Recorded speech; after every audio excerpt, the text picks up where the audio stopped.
M3GAN 2.0. Why did we need this? Again, money. This is the sequel to a movie that came out a couple of years ago.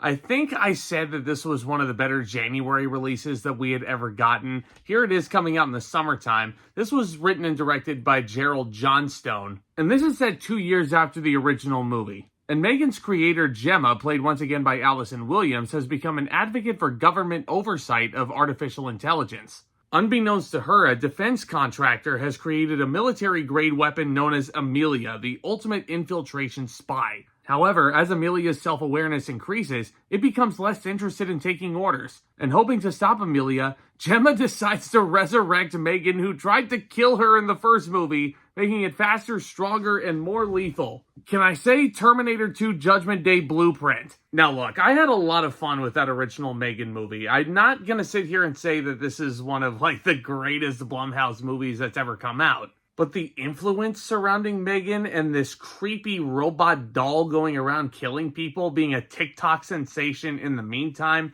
dancing down a hallway, slicing and dicing people. The influence is undeniable. And I will say that 2.0 continues on the trend of being, at the very least, entertaining. I think the performances are solid enough. Allison, who I've adored as an actress since I first saw her in Get Out, and I absolutely hated her character in that. Really good to once again see her playing a protagonist here, and she's really good as this character. And I think the sequences with M3GAN herself are fun. You don't see M3GAN in final form until about halfway through, which I think is a bold choice on the part of the director here. But I think he's setting up that time to establish Amelia as the T-1000 style threat. And yes, Amelia is very, very threatening, for sure. That part, again, undisputed. But I'm going to sit here and tell you guys, I'm going to sound like a broken record probably. I don't remember exactly everything I said in my first review of M3GAN a couple years ago. But man, I wish this movie was rated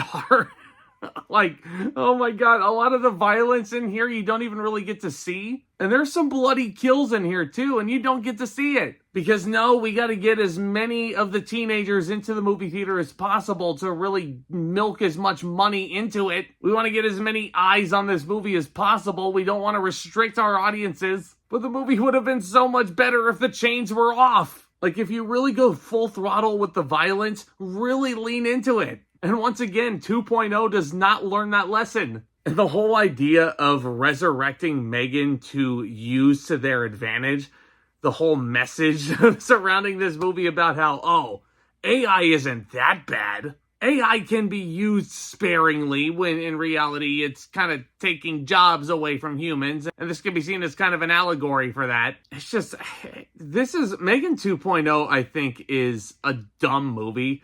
But again, it's entertaining enough to where I can say this is the right kind of dumb movie. I can see this being a guilty pleasure for some people. Because again, I feel like the message is so far-fetched, and the dialogue in this movie is so bad. It almost feels like the screenwriters in some cases are talking to 6th graders. Our audience characters have to ask the most obvious audience questions when big twists are revealed. And yes, there is a villain reveal in this. It goes into the Disney water well of bad ideas to the point where it's okay, I predicted that, but I don't really care. I don't really care what this guy's motivation is. I don't care that you have a gigantic exposition dump waiting for me. If you're gonna make a compelling villain, make a compelling villain. But again, you can't really do that if it's Amelia, who is just the T-1000, and you already went through the water well with M3GAN as the main villain in the first one. So I feel like once this reveal happens, the movie kind of falls off a cliff for me. And it leaves me feeling like M3GAN 2.0 is a very bleh style movie. Which I don't know if I should have come to expect that from Blumhouse as a studio, because I don't remember the last time I've loved one of their movies. Again, even the original M3GAN, I had fun with it.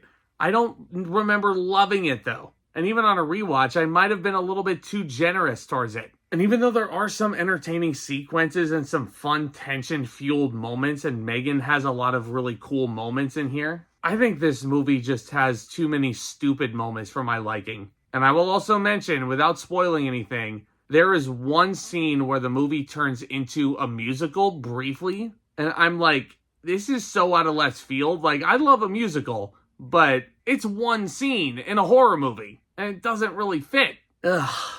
Guys, this script was a mess. It really was. The more I think about it, the more this movie kind of bugs me, if I'm being completely honest. I mean, I'm sure if you loved the original M3GAN, you're going to go to this theater anyway to check it out. So for a hard reset for M3GAN, I think it was best to leave this powered down. I'm going to give M3GAN 2.0 a C. Yeah, this is not going to be topping my best of the year list, that's for damn sure. Let me know if this was one of your favorite movies of 2025. I highly doubt it, but I'd love to hear all of your guys' thoughts all down there. Hit that subscribe button if you're new and tap on that thumbs up as well. That would be greatly appreciated. Stay tuned for more videos hitting this channel very soon, my friends. Y'all are the best. And with all that being said, Back Talk, commence.